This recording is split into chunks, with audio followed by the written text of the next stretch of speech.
And we're starting off today with one of our cool friends, Whitney Johnson, here, known as the Appalachian Forager. It's always fun when you stop by. And you have a book. I do. So excited. We brought it to fruition on the last one. Susan We were said, talking about it. do you have a book with all this stuff in it? And I was like, not yet. And then 2 years later, bam, here she is. Well, tell us all about it. It's called Go Forth and Forage. Yeah, it is essentially a all start to finish how to get started with mushroom hunting, but it's also a field guide too. So you can take this out in the field with you. I've got different mushroom profiles in there that's going to let you know how to ID them, so what they look like, where they grow, what kind of trees they like, what kind of weather they like, seasonality, flavor, lookalikes. It's just got everything. Exactly. Oh my goodness. These are really pretty pictures. Who knew there were that many different? Oh, I love. You're so funny. Look at you out there. I am unhinged. I love that you say yourself. I always look say at that. different videos are What hillbilly travels around with a pole saw in their van to get a mushroom off a tree? I do. I also think, Whitney, this really changes my idea of mushrooms. Yes. It takes it to a different level. Tell everyone at home a little bit about what your mushroom field guide is like.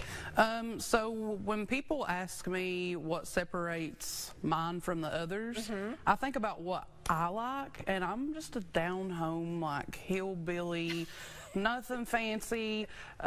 You'll get these field guides, and they're very pretentious or highfalutin, I like to call them. So this one is not highfalutin. So this one is not highfalutin, honey, but she sure is fun, okay? This is very down to earth, really easy to follow. A lot of stuff I included in there was stuff that I wish someone would have told me when I was getting my start. So it's kind of like a love letter to my little mushroom lovers or budding mushroom lovers. So that way it's as easy as it can be, not stressful, because a lot of people think mushrooms are scary. They're nice failures if you know what you're doing. Okay, real quick, I just saw this part. It says, gills kill. If I had a nickel for every time someone commented on one of my social media posts to say gills kill, what does this mean? Yeah, so I did a little section there to debunk mushroom myths because they have a bad rap. They sure do. And then I'll get the people that are like, gills killed, which what they're meaning is, I can't eat a gilled mushroom or it's going to kill me. False. There's several mushrooms out there, like oyster mushrooms, chanterelle mushrooms, that are top choice edibles. So I'm trying to take away that negative stigma that mushrooms have to let others know that you can eat them safely, and they sure are fun to hunt. Yeah, and I love the pictures. You've got so many in here. It really is. It looks like a fun read, and then take it out with you as well. Yep, and that's why I wanted it to be the size it is, lightweight. And fun fact, Susan, all those pictures are my pictures. Very cool. So this is all your book. Yes. Talk about the QR codes in the book. Yes. So a lot of field guides that you get, you take it out and you just compare pictures of the mushrooms and read the text description. With mine, I added in some scannable QR codes. So this is just an opportunity to get an even better look, deeper dive into that mushroom, so you can scan it on your phone, and it's going to take you to one of those unhinged videos of mine that you can watch. But you'll get to see the mushroom in action, and maybe I'll cut it in half and show you what that looks like.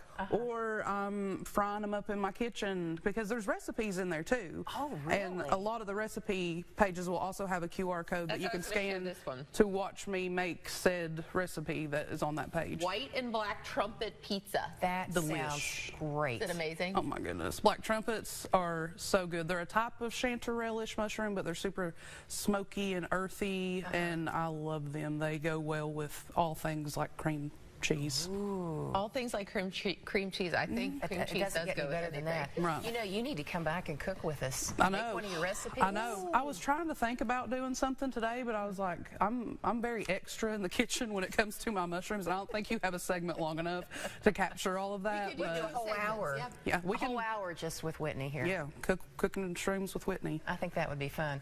Well, we'll work on something. It may not be a whole hour, but we'll work on something, because I would love to see what we can find, forage in our own area, our own backyards, and then make a great meal out of it. Yeah, and we talked about you coming into the woods with me the last we time. need to do that. Adventure time. Yeah. With Whitney. I think, yeah. Find it, cook it, eat it.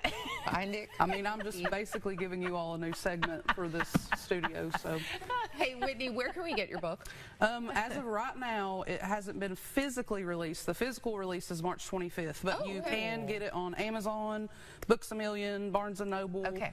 Basically, all the online bookie places should have it. We can find it. Yep. Or you can come see me at my future events. I'll have it on my tables. Okay. And we'll look you up on social media. Appalachian Forager. Yes.